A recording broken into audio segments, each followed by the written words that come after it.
Hi friends, സച്ചിയുടെയും രേവതിയുടെയും ഏറ്റവും പുതിയ വിശേഷങ്ങളിലേക്ക് എല്ലാവർക്കും സ്വാഗതം. അങ്ങനെ നമ്മൾ എല്ലാവരും കാത്തിരുന്നത് പോലെ തന്നെ സച്ചിയും രേവതിയും കൂടി ഏറെ വൈകിയാണെങ്കിലും ഒരു ഹണിമൂൺ ട്രിപ്പ് പോയിരിക്കുകയാണ് കേട്ടോ. അവർ മൂന്നാറിലേക്കാണ് പോയിരിക്കുന്നത്. ഭയങ്കര സന്തോഷത്തിലാണ് സച്ചിയും രേവതി ഉള്ളത്. ഈ സമയത്ത് നമ്മുടെ രേവതിയാണെങ്കിൽ വീട്ടിൽ അച്ഛനെക്കുറിച്ചുള്ള ആവലാതികളൊക്കെ പറയുന്നുണ്ടെങ്കിലും സച്ചി പറഞ്ഞതിനെ തിരുത്തുന്നുണ്ട് കേട്ടോ. ഇനിയിപ്പോൾ നമ്മുടെ രണ്ടുപേരുടെയും മാത്രം സമയമാണിത്, അവിടുത്തെ നാട്ടിലെ കാര്യങ്ങളൊന്നും ചിന്തിക്കാനേ പാടില്ലെന്നൊക്കെ പറഞ്ഞിട്ട് രേവതിയെ പഴയ മൂഡിലേക്ക് സച്ചി തിരികെ കൊണ്ടുവരുന്നുണ്ട്. അങ്ങനെ രണ്ടുപേരും കൂടിയിട്ട് നല്ല പ്രകൃതി ഭംഗിയൊക്കെ ആസ്വദിച്ചിങ്ങനെ ഭയങ്കര പച്ചപ്പ് നിറഞ്ഞ കുന്നുകളും തേയിലത്തോട്ടങ്ങളും ഒക്കെ ആണല്ലോ. അതൊക്കെ ഭയങ്കര ഭംഗിയായിട്ട് നമ്മുടെ രേവതി ആസ്വദിക്കുന്നുണ്ട് കേട്ടോ. അങ്ങനെ അവരിങ്ങനെ തേയിലത്തോട്ടത്തിലൂടെ ഇങ്ങനെ നടക്കുന്ന സമയത്ത് തേയിലയുടെ കിളന്ത് കുറേ ചേച്ചിമാർ അവരിങ്ങനെ നിന്ന് നുള്ളിയെടുക്കുന്നുണ്ട്. അവർ രണ്ടുപേരും കൂടി ഇങ്ങനെ പോയി നോക്കി നിൽക്കുന്നുണ്ട്. അത് കാണുമ്പോഴേക്കും അതിലൊരു ചേച്ചി ചോദിക്കുന്നുണ്ട്, അല്ല നിങ്ങൾക്കിത് നുള്ളണമെന്ന് ആഗ്രഹമുണ്ടോന്നേ? ആ ആഗ്രഹം ഉണ്ടെന്ന് രേവതി പറയുമ്പോൾ അവർ രേവതിയെ കൊണ്ടും അത് കാണിച്ചു കൊടുത്ത് നുള്ളിയൊക്കെ എടുപ്പിക്കുന്നുണ്ട്. അതിനുശേഷം സച്ചിയും രേവതിയും വീണ്ടും അവിടെ നിന്ന് യാത്ര തുടരുകയാണ്. അങ്ങനെ കുറേ മുമ്പോട്ട് വന്നു കഴിയുമ്പോഴേക്കും സച്ചി പറയുന്നുണ്ട്, ദേ രേവതി അങ്ങോട്ട് നോക്കിക്കേ, നല്ല മലകളൊക്കെയാണ്, നല്ല ഭംഗിയുള്ള പ്ലേസ്, നമുക്കിവിടെ കുറച്ച് നേരം ഇറങ്ങി നിന്നാലോ എന്ന് പറയുന്നുണ്ട്. ശരി സച്ചിയേട്ടാന്ന് പറഞ്ഞിട്ട് സച്ചിയും രേവതിയും കൂടിയിട്ട് അവിടെയെല്ലാം ഇറങ്ങി നിന്ന് ഭയങ്കരമായിട്ട് ഭംഗിയൊക്കെ ആസ്വദിക്കുന്നുണ്ട്.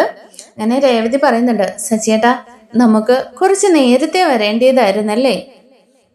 എന്നാൽ സച്ചി പറയുന്നുണ്ട്, അത് രേവതി എന്തായാലും ഇനി നമുക്ക് പോയ കാര്യങ്ങൾ തിരിച്ചെടുക്കാൻ പറ്റില്ലല്ലോ, ഇനി വരാനിരിക്കുന്ന സമയങ്ങൾ നമുക്ക് മാക്സിമം മനോഹരമാക്കാമെന്ന് പറയുന്നുണ്ട്. അങ്ങനെ രേവതി പറയുന്നുണ്ട്, ശരിയാ സച്ചിയേട്ടാ, ഇപ്പോൾ മനസ്സിന് എന്ത് സന്തോഷമാണെന്നറിയോ, നമുക്ക് ഇനി ഒരുപാട് യാത്രകൾ ചെയ്യണം, ഇതുപോലെ ഇടയ്ക്കിടയ്ക്കൊക്കെ വരണമെന്നൊക്കെ പറയുന്നുണ്ട്. ഓ ആരാ ഈ പറയുന്നത്? എൻ്റെ രേവതിയോ? നീ വീട്ടിലെ പണി കഴിഞ്ഞിട്ട് അവിടുത്തെ എല്ലാവരുടെയും കാര്യങ്ങൾ നോക്കിയിട്ട് നീ അവിടെ നിന്നൊന്ന് ഇറങ്ങിയത് തന്നെ വലിയ പാടുപെട്ടാ. ഈ നീയാണോ യാത്രകളെക്കുറിച്ച് ഇഷ്ടപ്പെടുന്നതെന്ന് പറയുന്നത്? അല്ല സച്ചിയേട്ടാ, ഇപ്പോൾ എനിക്ക് ഒരുപാട് മനസ്സിന് സന്തോഷമുണ്ട്. ഞാനും എൻ്റെ സച്ചിയേട്ടനും പിന്നെ ഈ മനോഹരമായ പ്ലേസും എന്നൊക്കെ പറഞ്ഞിട്ട് നമ്മുടെ രേവതിയും നല്ല റൊമാൻറ്റിക്കൊക്കെ ആവുന്നുണ്ട്. അങ്ങനെ സച്ചിയും രേവതിയും ഭയങ്കരമായിട്ട് പരസ്പരം മറന്ന് ഇങ്ങനെ സന്തോഷിച്ചുകൊണ്ടിരിക്കുകയാണ് കേട്ടോ. രേവതിനെ ഇങ്ങനെ എടുത്തു പൊക്കുന്നൊക്കെ ഉണ്ട് സച്ചി. ഈ സമയത്ത് ഒരു 4 ചെറുപ്പക്കാർ ഇതേപോലെ തന്നെ പ്ലേസൊക്കെ എൻജോയ് ചെയ്യാൻ വന്നിരിക്കുകയാണല്ലോ. ഇത് അല്പം ദൂരെ നിന്ന് നമ്മുടെ സച്ചിയും രേവതിയെ അവർ വാച്ച് ചെയ്യുന്നുണ്ട്. ദേ നോക്കിക്കേടാ, ഒരു കിളിക്കുഞ്ഞ് ഒരുത്തനും കൂടിയിട്ടേ അവിടെ വന്ന് ഭയങ്കരമായിട്ട് സല്ലപിക്കുന്നു എന്ന് പറഞ്ഞിട്ട് നോക്കുന്നുണ്ട്. ഈ സമയം എന്തായാലും മറ്റൊരുത്തൻ പറയുന്നുണ്ട്, എന്തായാലും അവര് ഭാര്യ ഭർത്താക്കന്മാരാണെന്ന് തോന്നുന്നില്ല. അതെന്താടാ നീ അങ്ങനെ പറഞ്ഞത്? അതെ, ഇത്ര പബ്ലിക് പ്ലേസിൽ വെച്ച് ഇത്രയും സ്നേഹപ്രകടനങ്ങളൊന്നും ഒരു ഭാര്യയും ഭർത്താവും ചെയ്യില്ല. എന്തായാലും ഇവരുടെ ഈ റൊമാൻറ്റിക് സീനൊക്കെ കണ്ടിട്ടേ ഒന്നെങ്കിൽ കാമുകിയും കാമുകനും എവിടെയെങ്കിലും ഇവളെ അടിച്ചുകൊണ്ട് വന്നതായിരിക്കും. എന്തായാലും മൂന്നാർ എൻജോയ് ചെയ്യാൻ വേണ്ടിയിട്ടല്ലേന്നേ. ആ കൂട്ടത്തിൽ ഒരുത്തനും ആ സമയം പറയുന്നുണ്ട്, എടാ എങ്കിൽ പിന്നെ നമുക്കൂടൊന്ന് മുട്ടി നോക്കിയാലോ, നല്ലൊരു റോസപ്പൂ അല്ലേടാ, വെറുതെ കളയണമെന്നൊക്കെ ചോദിക്കുന്നുണ്ട്. അങ്ങനെ ബാഡ് കമൻറ്റുകളൊക്കെ അവർ 4 പേരും പരസ്പരം ഇങ്ങനെ നിന്ന് അവരെ നോക്കി പറയുന്നുണ്ട്. ഈ സമയം സച്ചിൻ രേവതി ഇതൊന്നും ശ്രദ്ധിക്കുന്നേ ഇല്ല കേട്ടോ. അവരവരുടേതായ നിമിഷങ്ങൾ ഭയങ്കരമായിട്ട് മനോഹരമാക്കിക്കൊണ്ടിരിക്കുകയാണ്. അങ്ങനെ മഞ്ഞ് വീഴാൻ തുടങ്ങിയിട്ടുണ്ട്. രേവതി പറയുന്നുണ്ട്, സച്ചിയേട്ടാ നമുക്കിനിയിപ്പോൾ റൂമിലേക്ക് പോയാലോ? ശരി രേവതി, നമുക്ക് പോകാമെന്നും പറഞ്ഞിട്ട് രണ്ടുപേരും കൂടി ഇങ്ങനെ തിരിച്ച് വണ്ടിയിലേക്ക് വരുന്നുണ്ട്. ഇവരുടെ സംസാരങ്ങളെല്ലാം മറഞ്ഞു നിന്ന് കേട്ടിട്ട് ഇവന്മാരെ രേവതിയുടെ പേരും മനസ്സിലാക്കുന്നുണ്ട് കേട്ടോ. അങ്ങനെ അതിലൊരുത്തം പറയുന്നുണ്ട്, എടാ എന്തായാലും ഇത്രയും മഞ്ഞും തണുപ്പുമായിട്ടേ ആ കിളിക്കുഞ്ഞിനെ കണ്ടിട്ട് വെറുതെ അങ്ങ് പോകാൻ തോന്നുന്നില്ല. അവൻ്റെ ഭാര്യയൊന്നും അല്ലെന്ന് നമുക്ക് എന്തായാലും മനസ്സിലായല്ലോ, നമുക്കൂടൊന്ന് മുട്ടി നോക്കിയാലോ എന്നൊക്കെ പറഞ്ഞിട്ട് അവന്മാരും നമ്മുടെ സച്ചിയുടെയും രേവതിയുടെയും പിന്നാലെ ഫോളോ ചെയ്യുന്നുണ്ട്. ഇതൊന്നും അറിയാതെ രേവതി പറയുന്നുണ്ട്, സച്ചിയേട്ടാ അച്ഛനെ ഒന്ന് വിളിച്ചു നോക്ക്. അങ്ങനെ സച്ചി രവീന്ദ്രനെ കോൾ ചെയ്യുന്നുണ്ട് കേട്ടോ. സച്ചി വിളിക്കുന്നത് കാണുമ്പോഴേ രവിക്ക് ഭയങ്കര സന്തോഷമാവുന്നുണ്ട്. എടാ മോനെ സച്ചി, എന്തൊക്കെയുണ്ട് വിശേഷം? അവിടെ എങ്ങനെയുണ്ട്? രേവതി മോൾ എന്ത് ചെയ്യുന്നൊക്കെ ചോദിക്കുന്നുണ്ട്. ഇവിടെ നല്ല കാലാവസ്ഥയും നല്ല ക്ലൈമറ്റും നല്ല ഭംഗിയുള്ള പ്രദേശമൊക്കെയാണ് വെച്ചാൽ എന്തായാലും ഇനി നമുക്ക് എല്ലാവർക്കും കൂടി ഒരു ദിവസം ഇവിടെ കാണാൻ വരണമെന്നൊക്കെ പറയുന്നുണ്ട്. ഈ സമയം രവി പറയുന്നുണ്ട്, എന്തായാലും നിങ്ങൾ പോയതല്ലേ, അത് മാക്സിമം എൻജോയ് ചെയ്തിട്ട് വന്നാൽ മതി.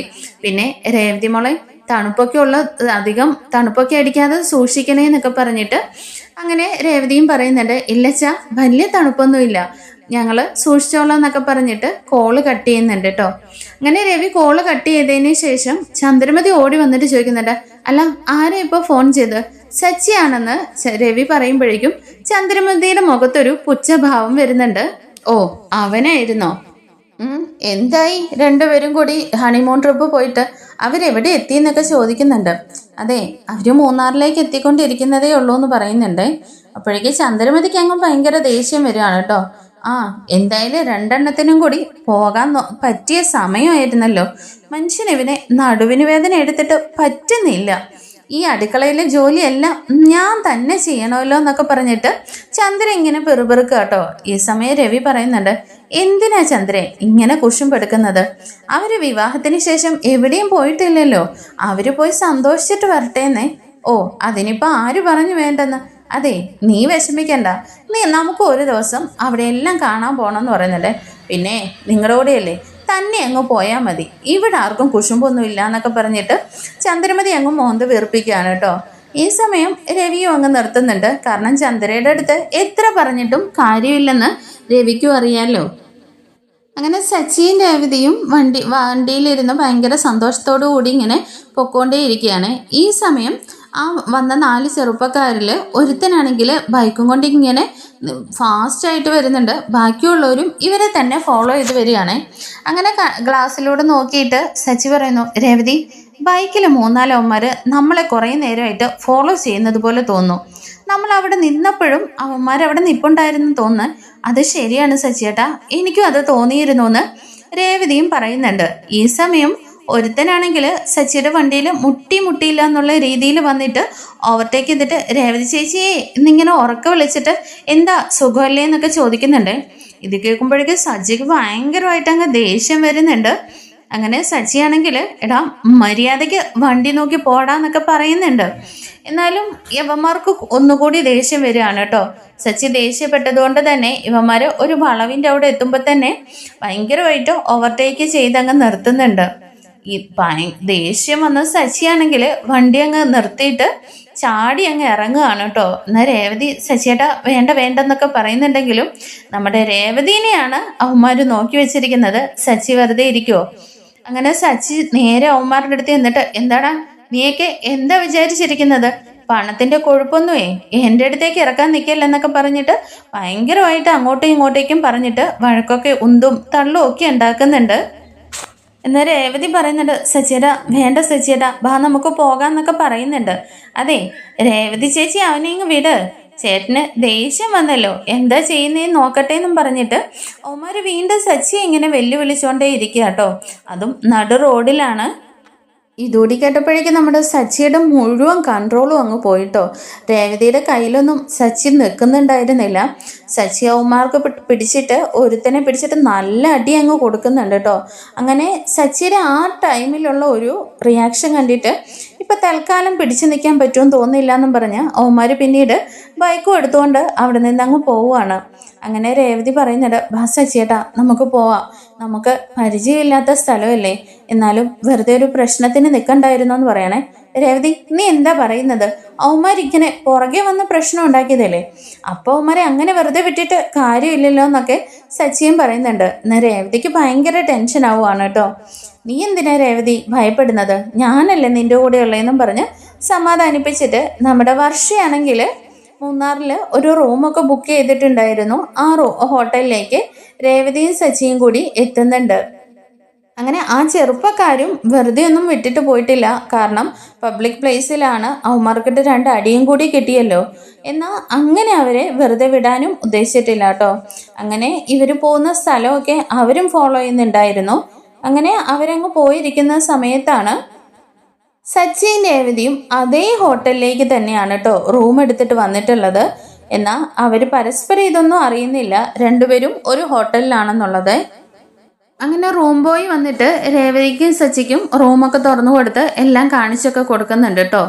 ഈ സമയം മറ്റവന്മാരാണെങ്കിൽ റൂമിലിരുന്ന് മദ്യപാനം ഒക്കെ ആയിട്ട് ഇങ്ങനെ അലമ്പ് ടീമുകളാണ്. അവരിങ്ങനെ ഇരിക്കുന്ന സമയത്ത് ഒരുത്തനാണെങ്കിൽ ഫോൺ ചെയ്യാനായിട്ട് പുറത്തേക്ക് ഇറങ്ങുന്ന സമയത്താണ് നമ്മുടെ സച്ചിയും രേവതിയും കറക്റ്റായിട്ട് അവിടെ വെച്ച് അങ്ങ് കണ്ടുമുട്ടുന്നു കേട്ടോ. അങ്ങനെ അവൻ പെട്ടെന്ന് തന്നെ അവരോട് പോയി പറയുന്നുണ്ട്, ദേ രേവതി ചേച്ചിയും അവനും ഉണ്ടല്ലോ, അവര് നമ്മളെടുത്ത് ഈ ഹോട്ടലിൽ തന്നെ ഉണ്ടെന്നേ. ഇതോടെ കേൾക്കുമ്പോഴേക്കും ആ അടി കെട്ടി അവനങ്ങ് പറയുന്നുണ്ട്, എന്തായാലും അവനെ ഞാൻ വെറുതെ വിടില്ല എന്നൊക്കെ പറഞ്ഞിട്ട് ഒരു കത്തിയൊക്കെ ഉണ്ട് കേട്ടോ. അവന്മാര് ഭയങ്കര തലവന്മാരോ ഗുണ്ടകളും അടിപിടിക്കൊക്കെ പോകുന്ന ഭയങ്കര ടീമുകളാണ്. അവരാണെങ്കിൽ പുറത്തു നിന്ന് അവരുടെ കൂട്ടത്തിലുള്ള ആള് കൂടി വിളിച്ചു വരുത്തുന്നുണ്ട് കേട്ടോ. ഒരുത്തൻ ഞങ്ങളെ അടിച്ചിട്ട് പോയില്ലേ, അവൻ്റെ കൂടെ ഒരു പെണ്ണും ഉണ്ട്, അവർ ഈ ഹോട്ടലിൽ തന്നെയാണ് റൂം എടുത്തിരിക്കുന്നതെന്നും പറഞ്ഞ് അവന്മാര് മറ്റൊരുത്തനെയും കൂടിയാണ് വിളിച്ചു വരുത്തുന്നത്. ഇതൊന്നും അറിയാതെ നമ്മുടെ സച്ചിയും രേവതിയും കൂടി റൂമിൽ കയറിയിട്ട് ഫ്രഷ് ആവാനൊക്കെ ഒരുങ്ങാണ് കേട്ടോ. റൂമിൽ ചെന്നതും രേവതിയാണെങ്കിൽ ലക്ഷ്മി അമ്മേനെ വിളിച്ചിട്ട് ഇവിടെ എത്തിയ കാര്യങ്ങളൊക്കെ പറയുന്നുണ്ട്. അങ്ങനെ ദേവും ശരത്തും എല്ലാവരും കൂടിയിട്ട് ഹാപ്പി ജേണിയൊക്കെ പറഞ്ഞിട്ട് ഭയങ്കരമായിട്ട് രേവതിയോട് സന്തോഷമായിട്ട് സംസാരിക്കുന്നുണ്ട്. അതിനുശേഷമായിട്ട് സച്ചി പറയുന്നുണ്ട്, രേവതി ഞാൻ പോയി കുടിക്കാൻ വല്ലതും കിട്ടുമോ നോക്കിയിട്ട് വരാം, നീ എന്തായാലും ഫ്രഷ് ആവുമെന്നും പറഞ്ഞിട്ട് രേവതി കുളിക്കാനായിട്ടൊക്കെ റെഡി ആവുന്ന സമയത്ത് സച്ചി പുറത്തേക്ക് വരികയാണ് കേട്ടോ. അങ്ങനെ സച്ചി പുറത്തേക്ക് വരുന്നതും കാത്തിട്ട് കത്തിയൊക്കെ ആയിട്ട് അവരുടെ കൂട്ടത്തിലുള്ള ഒരുത്തൻ പുറത്ത് തന്നെ കാത്തു നിൽപ്പുണ്ടായിരുന്നു. എന്നാൽ ഇതൊന്നും നമ്മുടെ രേവതി അറിയുന്നേയില്ല കേട്ടോ. സച്ചിയെ കണ്ടതും അവൻ കത്തി അങ്ങ് ആഞ്ഞ് വീശുന്നുണ്ട്. ജസ്റ്റ് മിസ്സിനാണ് നമ്മുടെ സച്ചി അവിടെ നിന്ന് അങ്ങ് രക്ഷപ്പെടുന്നത്. അങ്ങനെ രണ്ടുപേരും കൂടിയിട്ട് നല്ല ഉന്തും തള്ളും അടിയും ഒക്കെ ആവുന്നുണ്ട്. അങ്ങനെ അവർ രണ്ടുപേരും കൂടി ഭയങ്കരമായിട്ട് സ്റ്റണ്ടൊക്കെ ആവുന്നുണ്ട് കേട്ടോ. 2-3 തവണ നമ്മുടെ സച്ചിയുടെ നേരെ കത്തി വരുന്നുണ്ടെങ്കിലും ജസ്റ്റ് മിസ്സിന് സച്ചി അങ്ങ് വഴുതി മാറുകയാണ് ചെയ്തത്. അങ്ങനെ ഒരു തരത്തിൽ രണ്ടുപേരും കൂടി അവിടെ നിന്ന് അങ്ങ് പിരിഞ്ഞിട്ട് സച്ചി റൂമിലേക്ക് വരുന്നുണ്ട് കേട്ടോ. ഇതൊന്നും രേവതി അറിയുന്നേ ഉണ്ടായിരുന്നില്ല. സച്ചി വന്നിട്ട് രേവതിയോട് കാര്യങ്ങളൊക്കെ പറയുന്നുണ്ട്. എന്നാൽ ഇതോടെ കേൾക്കുമ്പോഴേക്കും രേവതിക്ക് ആകെ അങ്ങ് ടെൻഷൻ ആവുന്നുണ്ട്. എന്നാൽ നമ്മുടെ സച്ചി ആണെങ്കിൽ പറയുന്നുണ്ട്, രേവതി നീ എൻ്റെ കൂടെയാ വന്നിരിക്കുന്നത്, എന്തായാലും എനിക്ക് എന്തെങ്കിലും സംഭവിച്ചാലും നിനക്കൊരു പോറൽ പോലും ഏൽക്കാതെ നിന്നെ ഞാൻ വീട്ടിൽ കൊണ്ട് എത്തിക്കും എന്നുള്ളത് നിനക്കറിയാവല്ലോ എന്നൊക്കെ പറയുന്നുണ്ട്. രേവതിക്ക് അത് കേൾക്കുമ്പോഴേക്കും ഭയങ്കര സങ്കടവും ആവുകയാണ്. കാരണം സന്തോഷിക്കാനായിട്ട് വിവാഹശേഷം ആദ്യമായിട്ടൊരു യാത്ര പുറപ്പെട്ടതാണ്. അതിങ്ങനെയായല്ലോ സച്ചേട്ടാ, എനിക്ക് ആകെ പേടിയാവുന്നു, ഇനി എന്തൊക്കെയാവും എന്നൊക്കെ ഓർത്തിട്ട് രേവതിക്കും ഭയങ്കര ടെൻഷൻ ആവുകയാണ് കേട്ടോ. അപ്പോൾ എന്തായാലും അവന്മാർ ഇതൊന്നും വെറുതെ വിട്ടിട്ട് പോകാനും ഉദ്ദേശിച്ചിട്ടില്ല. അങ്ങനെ ഇനി എന്താണ് നമുക്ക് വരാൻ പോകുന്നതെന്ന് അടുത്ത എപ്പിസോഡുകളിൽ കാണാം. എന്തായാലും സച്ചിക്കോ രേവതിക്കോ എന്തെങ്കിലും ഒരു അപകടം സംഭവിക്കുമോ എന്നൊക്കെ നമുക്ക് അടുത്ത എപ്പിസോഡിൽ കാണാം കേട്ടോ. എന്തായാലും ജസ്റ്റ് മിസ്സിനാണ് നമ്മുടെ സച്ചി കത്തിമുനയിൽ നിന്ന് രക്ഷപ്പെട്ടിട്ടുള്ളത്. ഇനി അടുത്ത ട്രിപ്പ് കഴിഞ്ഞ് ചെല്ലുമ്പോഴേക്കും വലിയൊരു ദുരന്തമാണോ അതോ ഒരു സന്തോഷ വാർത്തയാണോ നമ്മുടെ സച്ചിയും രേവതിയും കാത്തിരിക്കുന്നതെന്ന് നമുക്ക് അടുത്ത എപ്പിസോഡുകൾ കാണും വരേക്കും. Thank you for watching. നമ്മുടെ ചാനൽ ഇഷ്ടമായ ഒന്ന് ലൈക്ക് ചെയ്തും ഹൈപ്പ് ചെയ്തും സബ്സ്ക്രൈബ് ചെയ്തും സപ്പോർട്ട് ചെയ്യണേ. ബൈ.